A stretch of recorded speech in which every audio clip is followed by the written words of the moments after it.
La asignatura más importante. No se me ocurre que pudiera ofrecerse en nuestros colegios e institutos una asignatura más útil que aquella que ayudase a los chavales a pensar cómo usamos las palabras y cómo somos usados por ellas. Una asignatura que les diese a conocer la historia de unas cuantas palabras importantes: verdad, razón, ciencia, belleza, justicia, bien, mal, Dios, libertad, progreso, democracia, nación, historia, por ejemplo, y los diversos intereses a que han servido a lo largo de los tiempos. Una asignatura así donde meditar sobre la relación entre la palabra tiempo y todas las demás palabras. Una asignatura en que examinar cómo esas palabras se abrazan o se enfrentan, cómo esconden o se esconden, cómo devoran otras o son engullidas por otras. Una asignatura donde preguntarse qué tienen que ver el lenguaje, el dinero y la guerra. Una asignatura en que indagar quiénes y por qué eligen las palabras con las que pensamos, las palabras en las que vivimos. Esa asignatura tendría entre sus primeros asuntos el significado del verbo educar. Se ofrecería en cada curso y en las mejores horas de cada curso, porque ninguna exigiría tanto de profesores y alumnos. Y al acabar el bachillerato, todos tendríamos que seguir estudiándola, porque nunca se nos aprobaría. A una asignatura así, la más urgente, podríamos dar el nombre de aquella otra que el Ministerio de Educación ha decidido arrojar al trastero de cachivaches inútiles. Podríamos llamarla filosofía.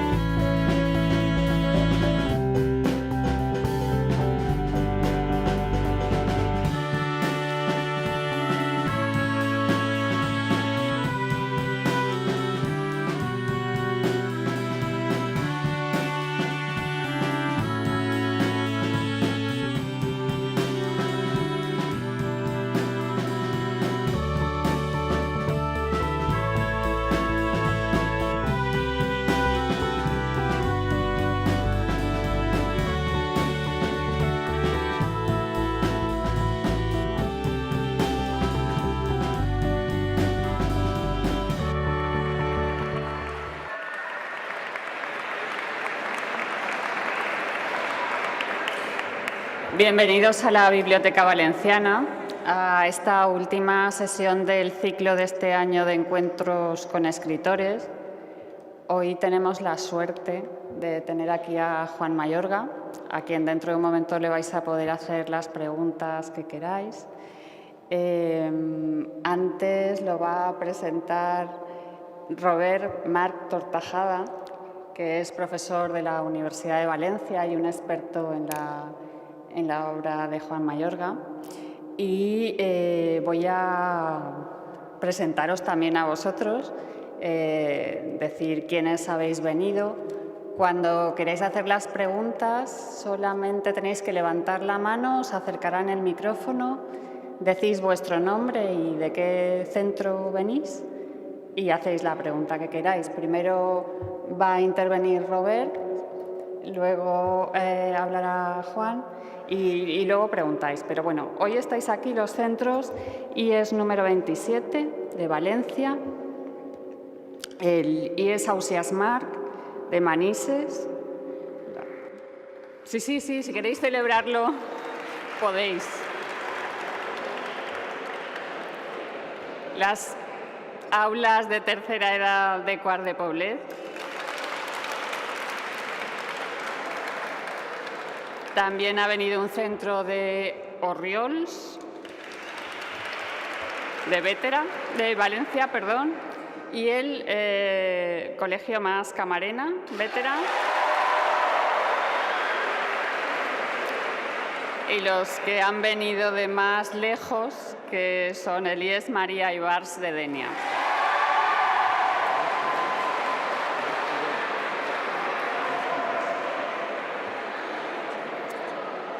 Bueno, pues ahora ya os dejo con Robert.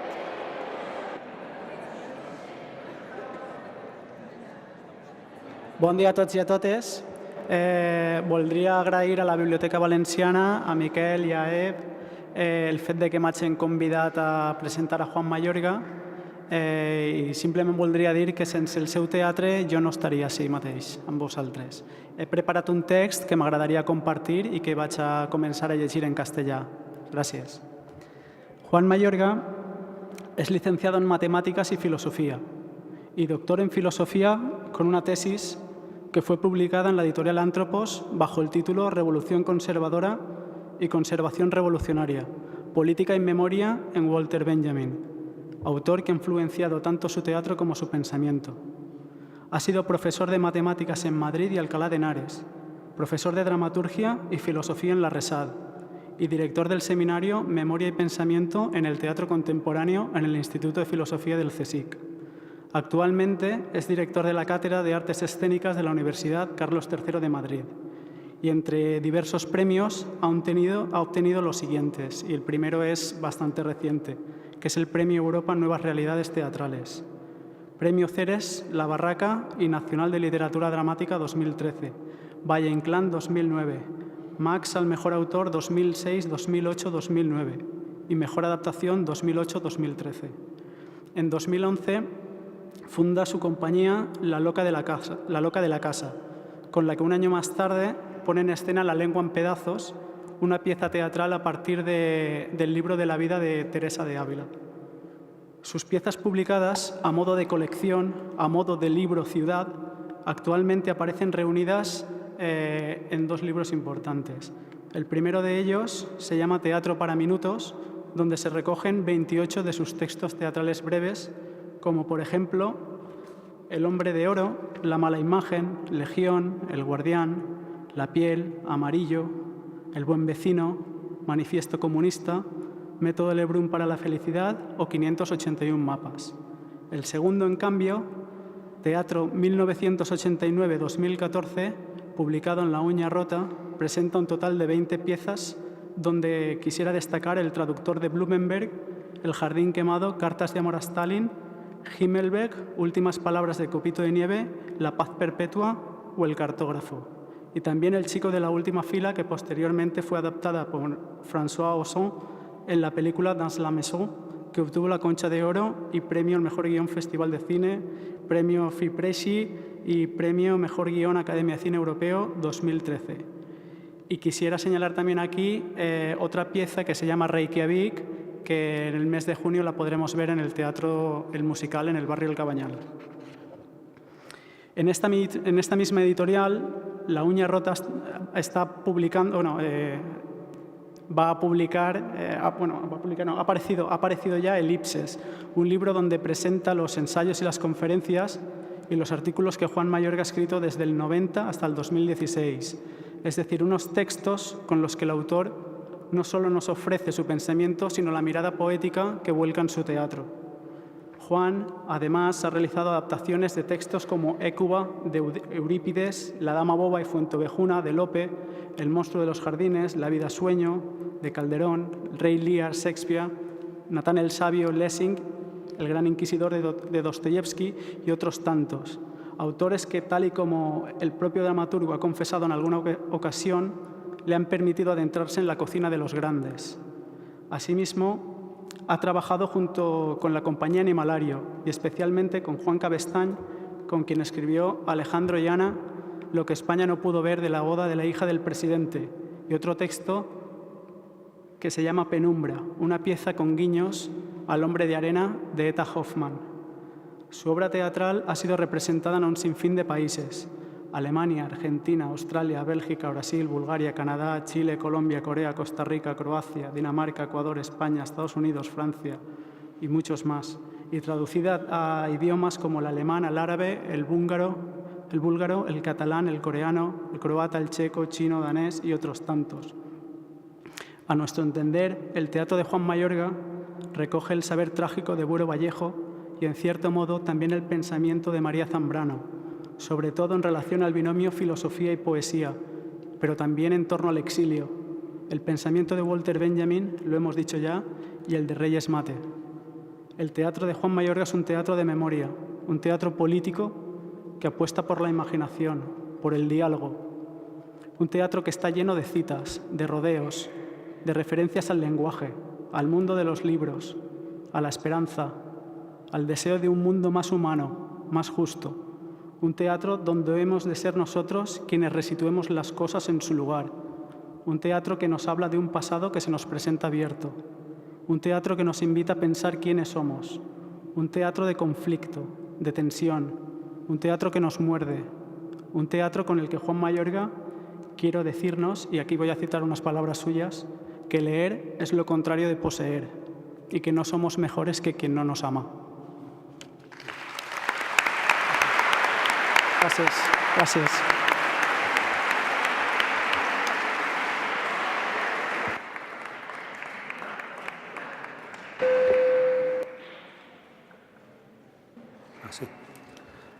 Hola, buenos días. Ante todo, muchas gracias a los que han creado esta ocasión, los que han propiciado este encuentro, que para mí es importante. Es muy hermoso pisar por primera vez este espacio imponente y, desde luego, me es muy importante encontrarme con vosotros. Es un honor hacerlo. Y quiero agradeceros que estéis aquí y que participáis en esta conversación. Y esto quiere ser este encuentro, y por eso voy a intentar hablar en el prólogo lo menos posible para que inmediatamente podamos daros la palabra a vosotros. Y sé que algunos habéis leído algunas piezas mías y quizá podamos conversar acerca de algunas de ellas. Agradezco mucho a Robert sus amables palabras sobre mí, sus generosas palabras sobre mí, y solo quiero insistir en la importancia que tiene para mí el hecho de que el teatro no esté en los márgenes de la escuela, sino en el centro de la escuela. Creo que el teatro nos permite ponernos en los zapatos de otro, imaginarnos en la vida de otro, imaginar cómo usaríamos las palabras si fuésemos otros. Al fin y al cabo, el teatro no es otra cosa que un examen de la vida. Lo que nos lanzaron aquellos atenienses del siglo V a.C. es algo tan elemental como esto. Unos individuos que salen de la ciudad, que salen de la comunidad, se separan unos metros de la ciudad para representar ante la ciudad posibilidades de la vida. No es otra cosa el teatro que eso, representar posibilidades de la vida humana contando siempre con la complicidad del espectador. Yo siempre digo que el teatro es el arte de la reunión y de la imaginación. Primero es un arte de la reunión porque se hace en asamblea. Y también es un arte de la imaginación, porque como recuerdo alguna vez, y utilizo palabras del gran Jorge Luis Borges, el teatro es el arte que consiste en que un hombre, que es el actor, finge que es lo que no es, y otro, que es el espectador, finge que se lo cree. Y en ese pacto de fingidores, en que es fundamental la imaginación, la complicidad del espectador, en eso consiste el teatro. El teatro es algo tan pequeño y al mismo tiempo tan poderoso. El teatro nos permite examinar la vida, examinar lo que somos y, ¿por qué no?, examinar otras formas en que podríamos ser.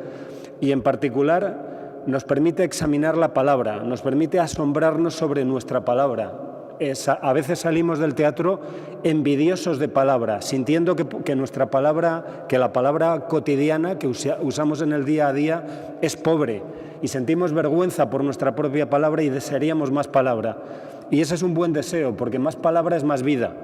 Y por el contrario, el acoso del hombre comienza siempre por un achicamiento por la palabra. Hay gentes de distintas edades aquí, pero todos sois jóvenes. Y como jóvenes que sois, debéis defender vuestra palabra y debéis conseguir que cada día vuestra palabra sea más rica, porque más palabra es más vida y más capacidad para resistir. Entre vosotros seguro que hay gente que es escritora, seguro que hay escritores, algunos lo sois en secreto, alguno quizás lo sois en secreto y os dé vergüenza que otros sepan que sois escritores. Yo os animo a todos a escribir y en particular os animo a que os arriesguéis, os desafiéis a escribir teatro. Yo tengo la suerte de escribir teatro. El teatro me permite establecer una comunicación con el mundo. El escritor de teatro, como el novelista o el cuentista, puede contar historias. Además, el escritor de teatro, como el poeta, puede asaltar su lengua, puede poner su lengua en el límite. Pero tiene además el escritor de teatro un privilegio especial, y es que su texto luego puede ser compartido por una primera comunidad, que es la comunidad de los actores, y esos actores van a llevar el texto a lugares imprevistos por él. Yo siempre digo que un texto sabe cosas que su autor desconoce. Y luego esa comunidad de actores pueden abrir su reunión a la sociedad. Y eso es formidable, el sentir que un texto de uno ayude a una gente para reunirse. Luego, si queréis, hablamos sobre algunas de las obras que habéis leído, sobre las que creo que tenéis algunas preguntas, como La paz perpetua, Hamelin, El chico de la última fila o aquella que queráis. Pero yo os voy a contar, os quiero acabar este prólogo contándoos por qué escribo teatro, por qué me hace feliz escribir teatro. El teatro me permite compartir con otros, de una forma muy sencilla, muy elemental, pero también muy poderosa, mi asombro hacia el mundo. Mi asombro hacia cosas que me preocupan, que me causan pesadillas, pero también mi asombro hacia cuán bella puede ser la vida y cuán bello puede ser el mundo. El teatro me permite, la escritura y en particular la escritura de teatro, me permite compartir preguntas para las que no tengo respuesta. Os contaré algo que me sucedió el otro día en la frutería. Fui a comprar fresas y había una señora muy mayor que le dijo a la frutera: si yo supiera que va a venir mi segundo, compraría fresón. Entendí que se refería a su segundo hijo. Y yo seguía lo mío, atendido por otro dependiente, ¿no? Y 5 minutos después, la señora mayor seguía ahí, ¿no? Y le dijo a la frutera: si yo supiera que va a venir mi segundo, compraría fresón. Y la frutera le dijo: yo no sé si va a venir su segundo. Claro, era un momento muy pequeño, ¿no? Pero me pregunto cuánto deseo había en esa mujer de ver a su segundo hijo. ¿Hasta qué punto para ella era importante? Y empecé a pensar dónde estaría su hijo, dónde estará ese hombre, y sabrá hasta qué punto su madre desea que hoy vaya a casa. El teatro me permite compartir ese asombro que me produce una situación así. Cuando bajaba del tren que me ha dejado en la estación Sorolla, un pasajero ha dado un libro a una azafata y le ha dicho el pasajero a la azafata: yo ya lo he leído, te va a interesar.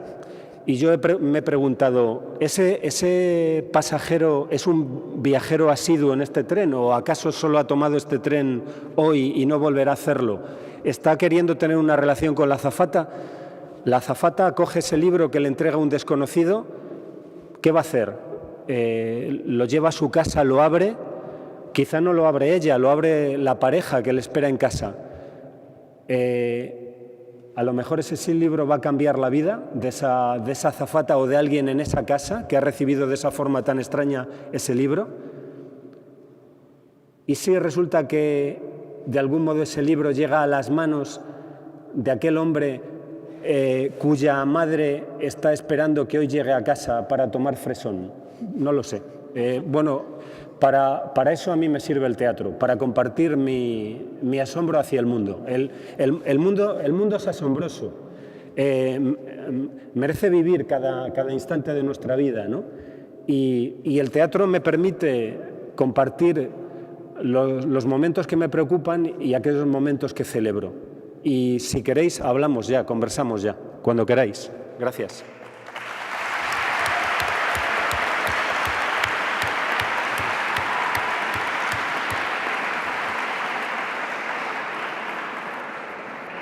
Cuando queráis podéis levantar la mano, el que prefiera empezar, aunque siempre cuesta un poco, pero venga, a ver quién se anima.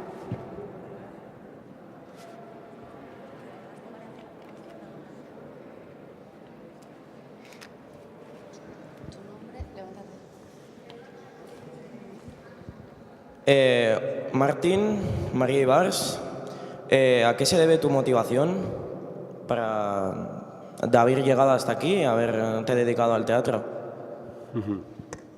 Sí. ¿Tu nombre es Martín? ¿Cómo? No sé si escuché bien su nombre. Martín. Hola, Martín. Sí, gracias por tu pregunta. Cuando yo tenía tu edad, Martín, que es supongo la de muchos de los que están aquí, yo intentaba escribir narrativa y poesía. A mí me gustaba escribir, pero no estaba llamado al teatro. A diferencia de algunos de vosotros, nunca había hecho teatro ni había ido al teatro. Ahí he contado alguna vez que en mi casa, y lo he escrito, en mi casa, sin embargo, hay una experiencia que yo llamo preteatral, porque mi padre leía en voz alta, y tengo la suerte de poder decir que mi padre lee todavía en voz alta. La leyenda familiar cuenta que mi padre leía y lee en voz alta porque estudiando magisterio se hizo un amigo ciego, y para que a su amigo le aprovechasen las lecciones que él estudiaba, él se acostumbró a escribir, a leer en voz alta. Quizás solo sea una leyenda, pero es bonito, ¿no? Quizá mi padre leía en voz alta por otra razón, pero es bonito, y a veces la leyenda está por encima de la historia. Yo recuerdo que cuando éramos pequeños y jugábamos a las chapas o a pelearnos en casa, la voz de mi padre dominaba la casa, ¿no? Y mi madre le decía: Alfredo, que van a protestar los vecinos.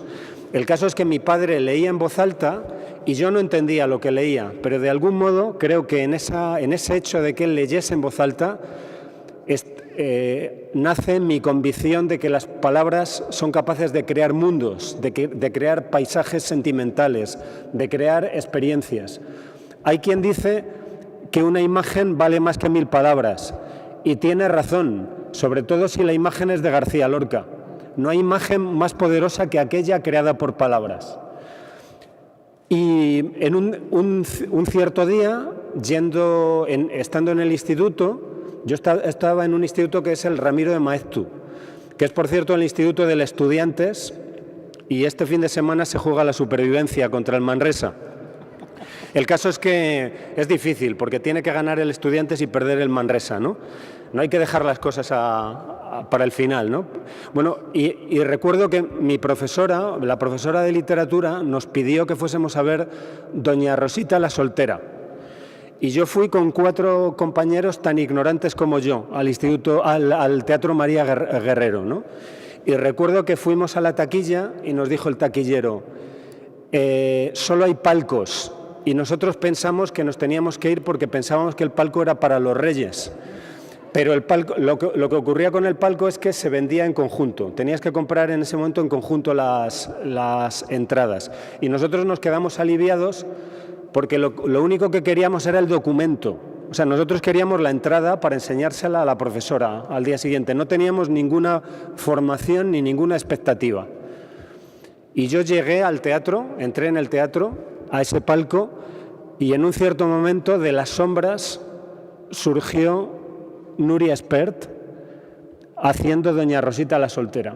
Y no sé si habéis leído esa obra. Doña Rosita la soltera es una historia de una mujer que recibe una promesa de amor, de matrimonio, y siempre vive a la espera. Y yo era un chaval de 16 años y no me estaba dando cuenta, pero ante lo que estaba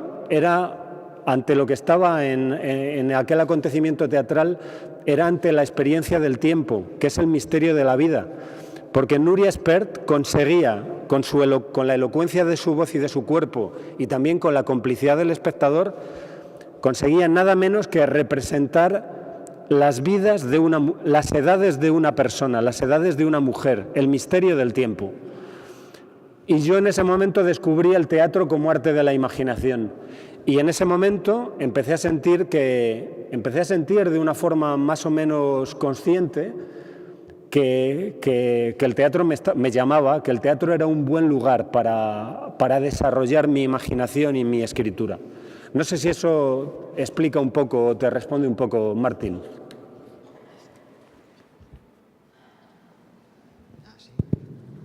Hola, buenos días.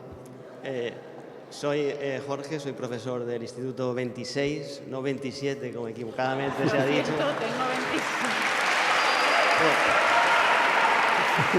Bueno, tú has explicado antes las razones por las cuales te gusta escribir teatro, escribes teatro. A mí me gusta mucho también leer teatro. Y ya sabemos que los índices de lectura en este país, bueno, no son muy elevados, pero me temo que los de teatro sean todavía menos. ¿Nos podrías explicar tú, que tienes un punto de vista privilegiado como autor de teatro, a todos estos estudiantes y gente que está aquí, por qué debemos estudiar, qué debemos leer, qué es lo que hace diferente el teatro a otros géneros narrativos, como la novela o la poesía? Gracias. Muchas gracias. Gracias. No he escuchado bien tu nombre. Soy Jorge. Jorge. Sí, Jorge, muchas gracias por tu pregunta. Mira, cuando a mí me preguntaban hace años cuál era mi obra de teatro favorita, mi obra de teatro preferida, contestaba Rey Lear, de Shakespeare, y no la había visto en escena. Luego sucedió que tuve el honor de versionarla, de adaptarla, y la vi muchas veces. Pero yo de algún modo había tenido una experiencia teatral en la lectura, porque quien lee un texto teatral puede imaginar una puesta en escena. De algún modo, yo digo que un texto teatral ya debe despertar el deseo de teatro. Si bien el texto teatral puede tener una autonomía como texto literario, ha de algún modo despertar el ansia, el deseo de ver esas palabras encarnadas, hechas cuerpo. Y en este sentido yo he podido de algún modo de disfrutar de puestas en escena imaginarias que solo están en el teatro de mi cabeza. Creo contigo, Jorge, que se puede tener un enorme placer leyendo teatro, pero además ocurre que el teatro pide naturalmente la lectura en comunidad, pide que leamos juntos y de algún modo atribuyamos a las distintas voces de los distintos personajes distintas voces de distintos lectores. Y eso hace que si toda lectura debería ser comprensiva, la del teatro lo sea fundamental, de una forma fundamental. Porque leer teatro te pide de algún modo no solo poner en voz las palabras, sino hacerte cargo de lo que hay debajo de las palabras, de los deseos y miedos de cada uno de los personajes, de los intereses, de las intenciones. En este sentido, creo que no solo es posible leer teatro, sino creo que en particular se debe leer teatro. Y se debe leer teatro en la escuela. Creo que la lectura, creo que si una escuela no consigue forjar lectores, ha fracasado. Y dentro de ese afán lector, en el centro debería estar la lectura de textos teatrales.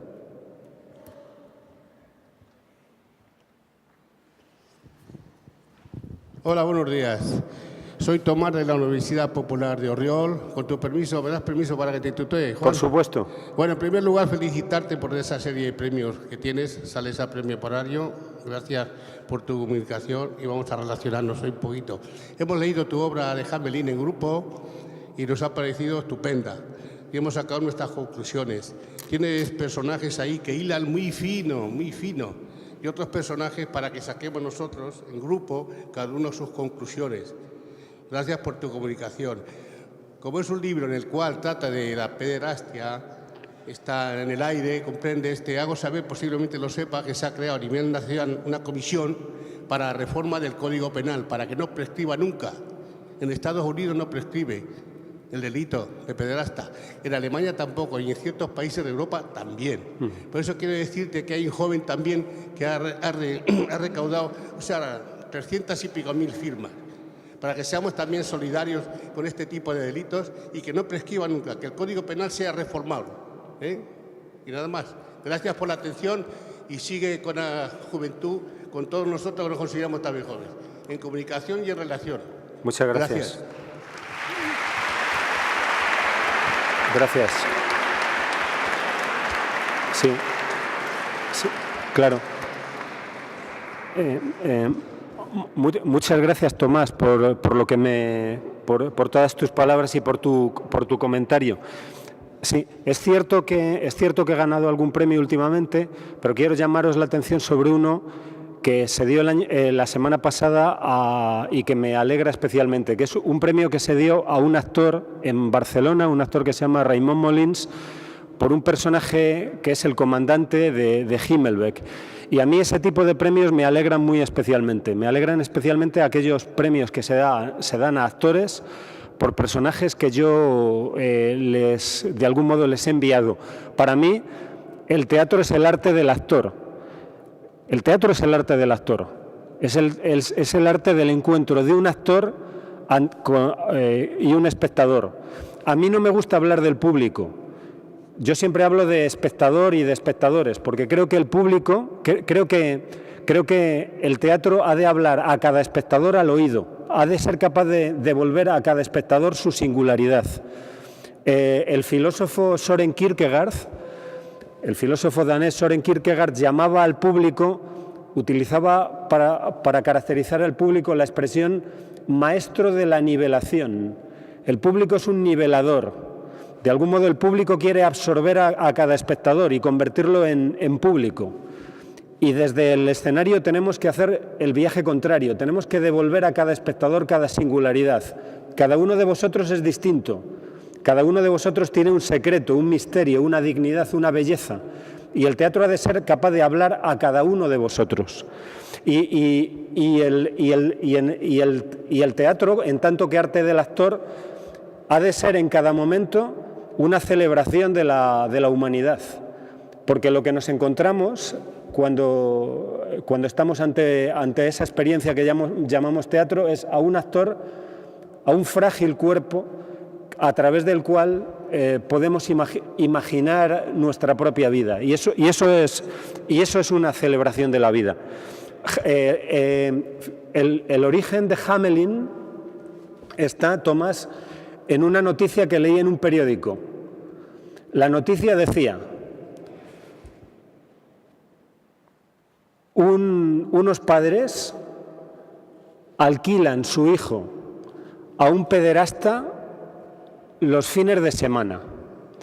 Y entonces yo recuerdo que yo leí aquella noticia y me pregunté: ¿quiénes son esos padres? ¿Quiénes pueden ser esos padres? ¿Quién puede ser ese hijo? ¿Quién puede ser ese pederasta? ¿Quién es el periodista que está escribiendo esto? Y en alguna medida también, ¿quién soy yo?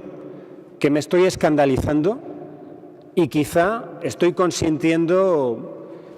siendo irresponsable o estoy sintiéndome bueno, ¿no?, frente a esa monstruosidad, estoy sintiéndome inocente y no estoy sintiéndome responsable en alguna medida de que cosas así ocurran. Y entonces me empecé a acercar a esos personajes a través de mi imaginación. Hamelin no es una obra periodística, no es una obra documental, es una obra que procede de mi imaginación, en la que, entre otras cosas, busco que el espectador también se pregunte por su responsabilidad. Por su responsabilidad, en este caso, en lo que se refiere a la violencia sexual, pero también a otras formas de violencia. Yo creo que una sociedad que no es capaz de cuidar a sus niños es una sociedad que está condenada. Y la violencia sobre los niños puede tener muchas formas. Por ejemplo, si un niño no accede a la educación, si un niño no está cuidado, si un niño no está atendido, si un niño no es respetado, si un niño es insultado, ¿no?, también está sufriendo una terrible violencia. Y todos debemos, de algún modo, estar atentos a eso, porque nos lo estamos jugando todo y nadie debe sentirse inocente. Hay algo que me preocupa de lo que podríamos llamar teatro de denuncia, cine de denuncia, novela de denuncia, es que de algún modo el autor y con él el receptor, el espectador, por así decirlo, se va deslizando hacia el lugar de la víctima, que percibe como lugar de la inocencia, y él se siente inocente. Y yo creo que eso no es útil. Creo que un teatro política y moralmente útil es aquel que nos hace preguntarnos hasta qué punto nosotros somos, de algún modo, corresponsables con lo que está pasando. Pero en todo caso,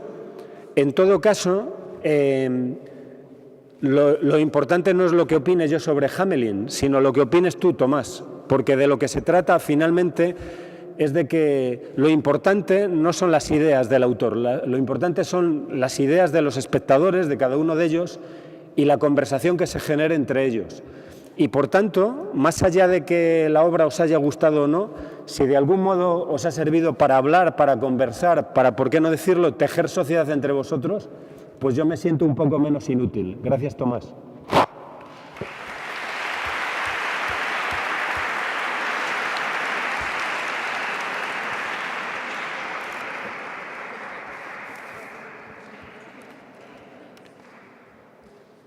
Bueno, yo me llamo Andrea y soy del Colegio Mas Camarena y quería preguntar si alguno de tus personajes, de alguna de tus obras, está inspirado en algún familiar, alguien que conozcas.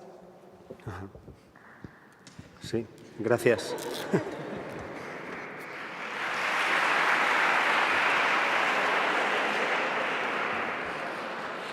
Sí. Gracias, Andrea, por la pregunta. Es una pregunta muy importante y muy difícil.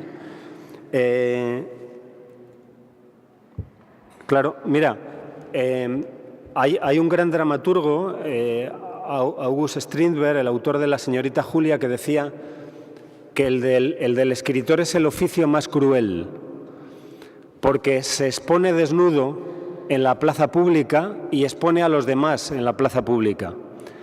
Y William Faulkner, el gran narrador norteamericano, decía que si quieres ser escritor tienes que estar dispuesto a vender a tu madre, ¿no?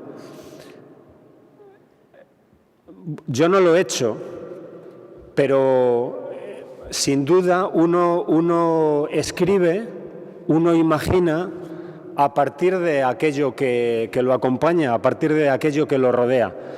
De forma que yo estoy en cada uno de mis personajes y las gentes que me rodean y tanto más cuanto más cerca están mi familia, mis padres, mis hijos, mi mujer, están de un modo u otro en mis textos. Es imposible no vivir, es imposible escribir y no hacerlo a partir de aquello que te rodea. Pero algunos de mis familiares, Andrea, te responderían con menos ambigüedad que yo. Te dirían, yo soy ese, ¿no? Pero yo no me atrevería a decirlo. Gracias.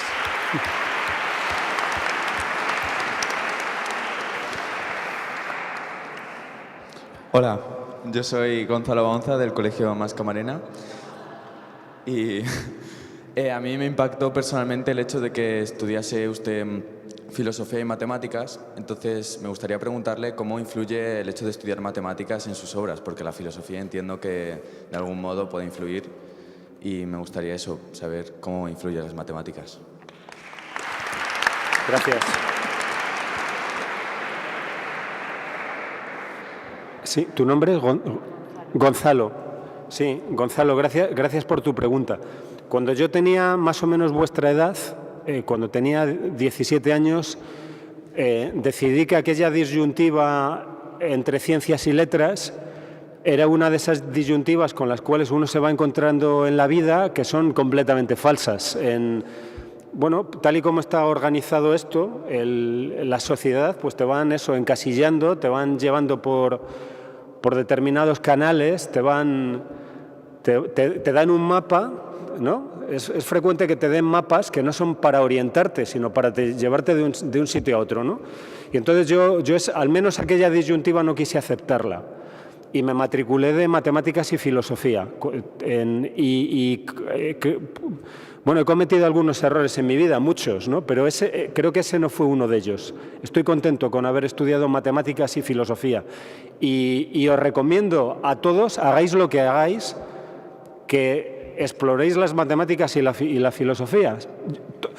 En lo que a la filosofía se refiere, todos estamos llamados a ser filósofos.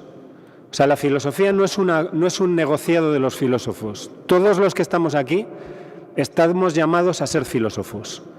Todos estamos llamados a interrogarnos permanentemente sobre quiénes somos, sobre cuál es nuestra relación con los demás, sobre qué tipo de comunidad queremos. Y en este sentido, el hecho de que el gobierno de la nación haya decidido arrinconar o reducir el espacio de la filosofía es una mala noticia para todos, porque una sociedad que sea menos capaz de interrogarse a sí misma y sobre todo sea menos capaz de interrogarse a sí misma sobre las cuestiones fundamentales, sobre las preguntas fundamentales, sobre aquellas que formulaba Sócrates en las calles de Atenas. Una sociedad así es menos sana y menos democrática y tiene menos capacidad para resistir. Cuando yo trabajo en teatro no siento que estoy haciendo algo distinto que cuando estoy trabajando en filosofía. El teatro me permite suspender al espectador ante preguntas para las que yo mismo no tengo respuesta. El teatro y la filosofía nacen del conflicto y el teatro no ha de buscar una filosofía que lo legitime, ha de algún modo de ser capaz de provocar una filosofía, de provocar él mismo de provocar interrogantes. Y algunos grandes, desde Sófocles en la Antígona, han sido capaces de eso. Mi relación con las matemáticas es otra. Cuando tenía también vuestra edad, descubrí las matemáticas y amo las matemáticas. Las matemáticas son una extraordinaria construcción de la imaginación humana. Si yo hago esto, ¿no? Si en ese gesto vosotros estáis reconociendo un triángulo, se está produciendo algo extraordinario, porque nunca habíais visto este triángulo. La noción de triángulo se refiere a todos los triángulos existentes e incluso a todos los triángulos que nunca hemos visto y que ni siquiera tenemos capacidad de imaginar. El matemático es capaz de encontrar la forma común que subyace a una infinidad de objetos disímiles. El del matemático es un trabajo de síntesis extraordinaria. Te llamo la atención, Gonzalo, sobre el hecho de que también el del teatro quiere ser un lenguaje de síntesis. Por ejemplo, un escenógrafo, si quisiera construir Valencia, tendría en un escenario, por ejemplo, ¿qué tendría que encontrar para que todos nos diésemos cuenta de pronto de que estamos en Valencia? En el mismo sentido, un actor tiene que ser capaz de, con un solo gesto, dar cuenta del estado del personaje, dar cuenta de si el personaje está en ese momento en la desesperación o en la esperanza, en la ilusión o en la desilusión. Y los grandes dramaturgos son capaces de, con una sola frase, dar cuenta del estado de un personaje o de una situación o incluso de una época. Cuando en Fuenteovejuna el comendador dice a Flores: el mundo se acaba, está siendo capaz de en una sola frase dar cuenta del fin de una época. En este sentido, percibo que mi experiencia en las matemáticas me ha educado como dramaturgo y que de algún modo, cuando estoy tanto ante el papel blanco como en un escenario, en una sala de ensayos con unos actores, de algún modo las enseñanzas de mis profesores de matemáticas me están siendo útiles. Es lo que acierto a decirte, Gonzalo.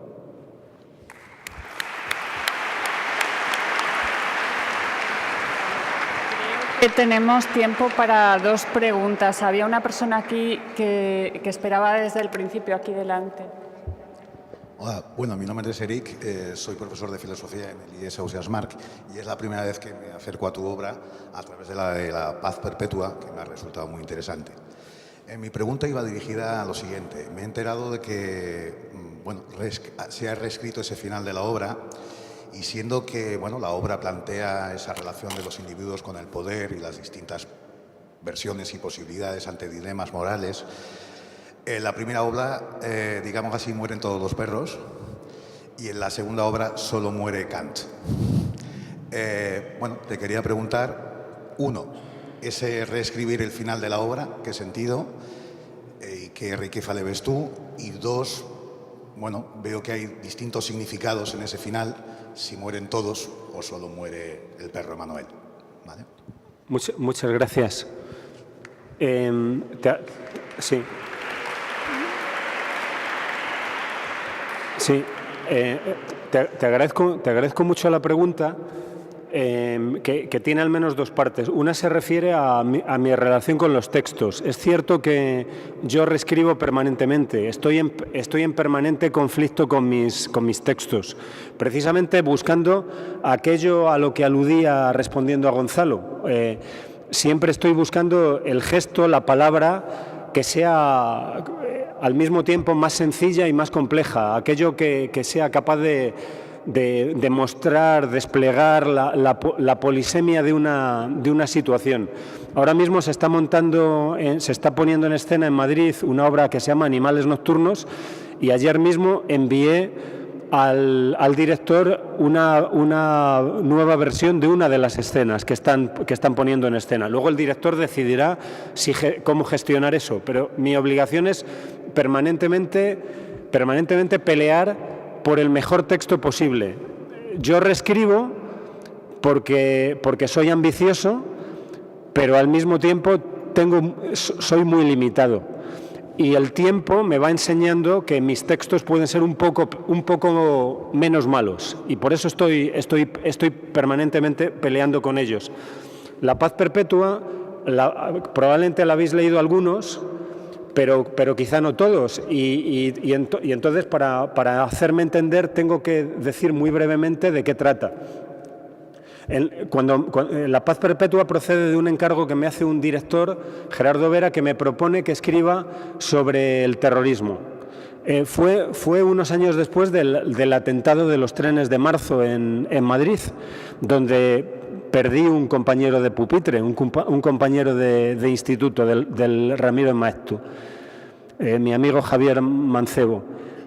Y cuando me piden que escriba sobre eso, yo me pregunto, ¿cómo escribir sobre ese asunto? Yo no quería escribir desde el lugar del terrorista, porque sentía que podía deslizarme hacia el lugar de la justificación.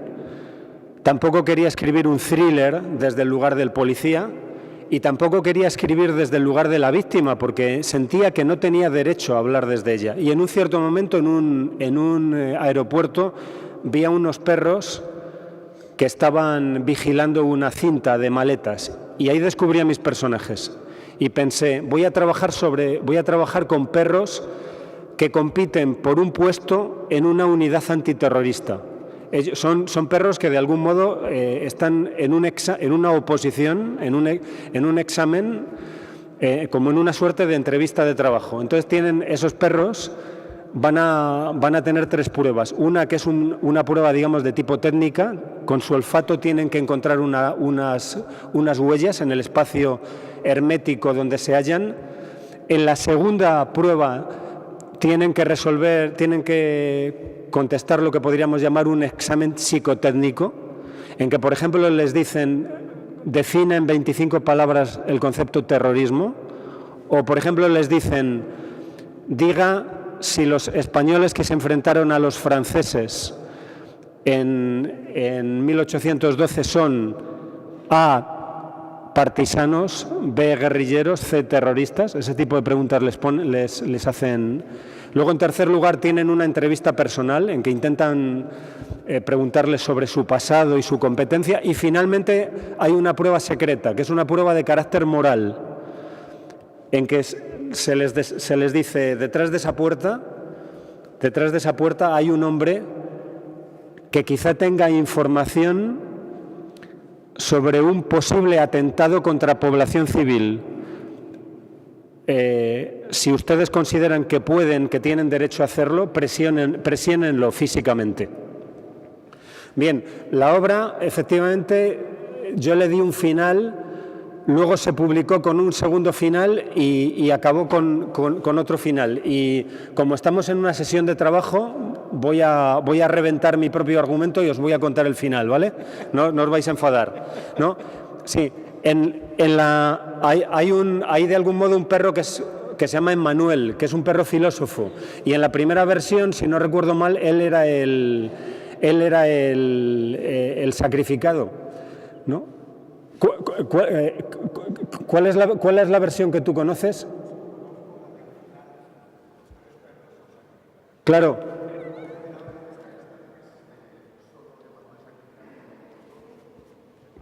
Claro, hubo una primera versión. Hay un perro que es un perro filósofo, y en la primera versión él fue el sacrificado. Fue el sacrificado por, digamos, aquella institución que les estaba demandando que ejerciesen eso, ¿por qué no llamarlo así? Tortura. En la segunda versión, que es la que se puso en escena, los 3 perros eran sacrificados. Y a mí eso no me dejó feliz, porque si los 3 perros eran sacrificados, de algún modo el orden les daba muerte y por tanto estábamos ante una situación fatal. De algún modo se podía hacer una lectura fatalista de la obra. No cabe hacer nada, no cabe tomar decisiones, y entonces la enseñanza es resignación. Y yo no comparto esa visión del mundo. Yo no creo que haya que resignarse, ni siquiera la más hermética de las situaciones haya de conducirnos a resignarnos. Y tomé una tercera decisión. El perro, un perro, que es el perro filósofo, quiere salvar al sospechoso. Él siente que aunque ese hombre puede efectivamente tener una información cuyo conocimiento podría salvar vidas inocentes, él siente que nunca debemos torturar, nunca se debe presionar físicamente a un detenido. Y cuando los otros 2 perros intentan atacar al detenido, al sospechoso, él se opone, de algún modo hace un gesto sacrificial y muere atacado por los otros 2 perros. De algún modo, el conflicto se resuelve entre esos perros. A la hora de la verdad, de nuevo, y vuelvo a lo que antes comentaba con Tomás, lo importante no es lo que yo opine, ¿no? Lo importante es lo que opine cada espectador. Y en mi obra no intento escribir una tesis acerca de si nuestras sociedades deben torturar o no. Intento plantear una pregunta que ha de hacerse cada espectador. A mi juicio, no debemos consentir, no solo no debemos torturar, sino no debemos consentir en ningún caso que en nuestras cárceles se torture. Y no debemos consentir que otros estados amigos lo hagan. Porque si bien ese hombre que está detrás de esa puerta puede tener una información cuyo conocimiento podría salvar la vida de inocentes, siento que si lo torturamos, lo que estamos haciendo es tratar a un hombre como mero cuerpo. Estamos tratando a un ser humano como cuerpo. A un ser humano, estamos animalizando a un ser humano. Y cuando estamos haciendo eso, la libertad de todos está en peligro. Pero entiendo que un espectador me diga, tú eres un ingenuo. Si yo supiese que presionando a ese hombre puedo salvar la vida de, por ejemplo, a mi hija, o la vida de un inocente, yo lo haría. Y yo entiendo que la misión del teatro finalmente no es convencer a nadie de nada, sino poner al espectador ante una buena pregunta.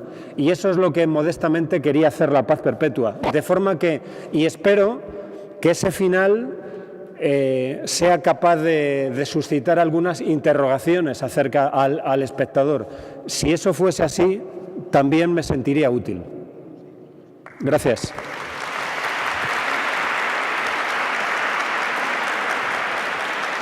Bueno, la última pregunta ya. Hola, buenos días. Mi nombre es Ascensión y vengo con el grupo de mayores de Quart de Poblet.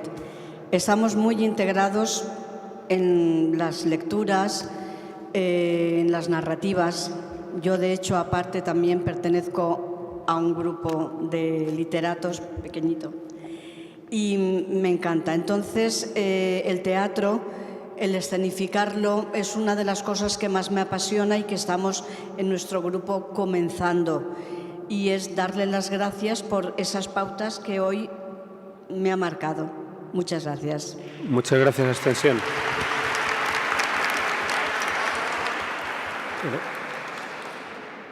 Ahora la directora general de Cultura y Patrimonio, Carmena Moraga, va a clausurar el ciclo de este año. Os dejo con ella. Gracias.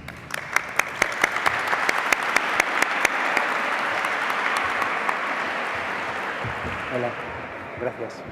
Perdón. Gracias, al contrario, siéntate. ¿Te quieres poner al centro? Yo ni siquiera me quería sentar, quería coger el micrófono de las personas que han intervenido porque, nada, voy a clausurar porque es lo que toca, ¿no? Lo que toca que haga, pero simplemente quiero, Juan, darte las gracias por haber venido y a ti también, Robert. Gracias a todos vosotros y vosotras por estar aquí hoy y a todas las otras personas que han estado durante las 8 ocasiones en las que nos hemos dado cita aquí. Hoy estáis aquí unos 300, pero en total este año han venido unos 3.000. Unas 3.000 personas que han venido a estos encuentros con los escritores que forman parte del ciclo de animación a la lectura que se viene desarrollando desde el año 2000 y por el que han pasado unas 50.000 personas, ¿no? Yo me siento especialmente orgullosa, lógicamente, de los que han venido este año, que empezaron con Eduardo Mendoza y que hoy clausuras tú, Juan. También pedir disculpas porque he podido sumarme tarde porque vengo de otro acto, y me da mucha pena no haber podido oír todo, aunque cuando he llegado con el coche, hoy he oído aplausos y he venido muy deprisa porque digo, ya está terminando, pero no, es que te aplaudían cada vez que hablabas y no me extraña porque lo poco que he podido oír es como para aplaudirte, ¿no? Nada, gracias de verdad por haber venido.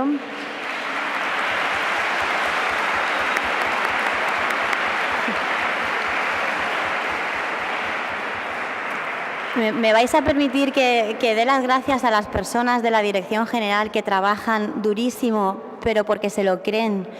En el fomento de la lectura, sabéis, vosotros que estáis aquí, estoy segura de que estáis aquí porque os gusta leer, tanto los más jóvenes como los más mayores, que son los que de verdad saben la importancia que tiene leer, porque los más jóvenes lo tenemos tan fácil. A mí muchas veces me preguntan, y me imagino que a vosotros también os lo han preguntado, ¿y por qué tenemos que leer pudiendo jugar a la Play, ¿no? o a lo que sea que se juegue ahora? ¿Por qué tenemos que leer, ¿no? Y las personas que tienen más edad y que están aquí saben por qué tenemos que leer, saben las ventajas de leer y sobre todo saben que tenemos que leer porque podemos leer, porque no siempre ha sido tan fácil, tan accesible, tan universal, y son quizá un poco más conscientes que vosotros y vosotras de la importancia que tiene la literatura. Todos sabemos que los índices de lectura en la Comunidad Valenciana son dramáticos. La responsabilidad de hacerlos crecer, sobre todo es de los políticos, luego de los autores, pero también de los lectores. Ese triángulo tan raro que has y todos formamos parte de esos tres lados.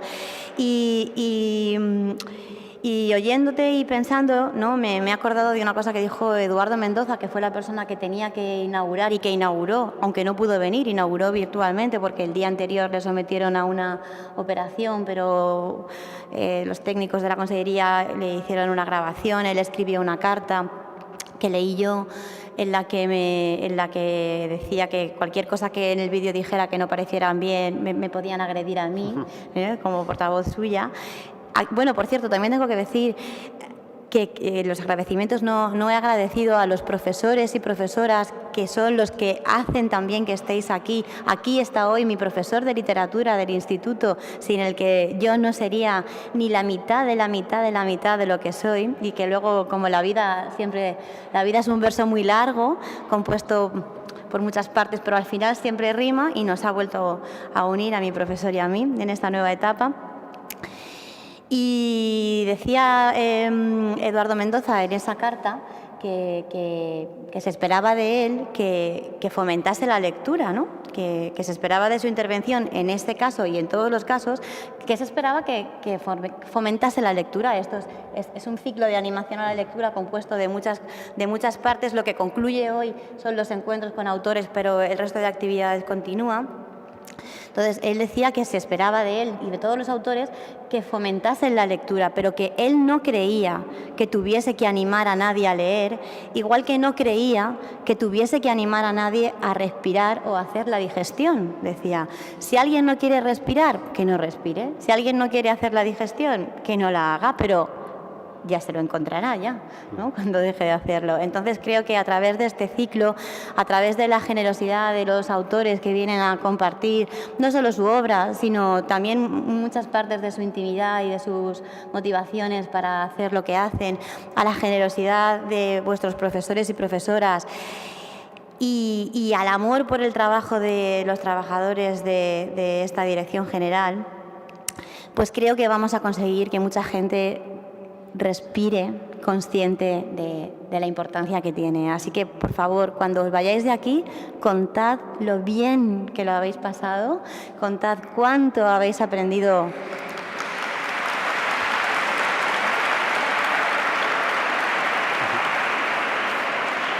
Cuánto habéis aprendido en este caso con Juan, pero sobre todo contad cuánto aprendéis de cada uno de los libros que leéis. Muchísimas gracias y que disfrutéis de San Miguel de los Reyes.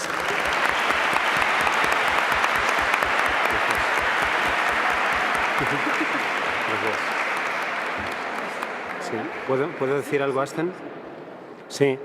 Bueno, os agradezco a todos vuestra buena escucha, y desde luego agradezco mucho a Carmen la organización de este ciclo, en que he tenido el honor de compartir cartel con, entre otros maestros, el gran Eduardo Mendoza, que es hombre de teatro y del que tanto he aprendido y al que tanto respeto. Pero quiero que mi última palabra sea para Asten, porque hizo una intervención muy bonita que no, a la que no di réplica, abstención, ¿no? Y solo por acabar, ¿no? Ella comparte el amor por el teatro, y hay algo que quiero deciros. El teatro ha de ser un acto de amor a la gente. El teatro, incluso si es conflictivo, ha de ser un acto de amor a la gente. Cuando se hizo por primera vez una obra mía en Francia, que fue Hamelin, estaba esperando, era en un teatro del extrarradio. Hacía mucho frío en la calle, hacía una noche de perros. Y había 50 espectadores esperando para entrar, ¿no? Y yo me di cuenta de que no eran familiares de los actores. Eso se nota, ¿no? Y tampoco sabían nada de mí, ¿no? Y yo pensé, ¿por qué estos tipos están aquí, en sus casas, en lugar de estar en sus casas calientes, donde tienen una tele con unos magníficos actores y un gran entretenimiento? ¿Por qué están aquí? Estos no están por mí, ni están por los actores, estos están aquí por el teatro. Es el teatro mismo el que los ha convocado. El teatro los ha mordido. Y yo siempre que hablo con estudiantes de teatro o con actores, les digo, tenemos que hacer teatro de forma que la gente vuelva al teatro. Pueden olvidar nuestros nombres, pero tienen que volver al teatro. El teatro solo puede ser un acto de amor a la gente. Gracias.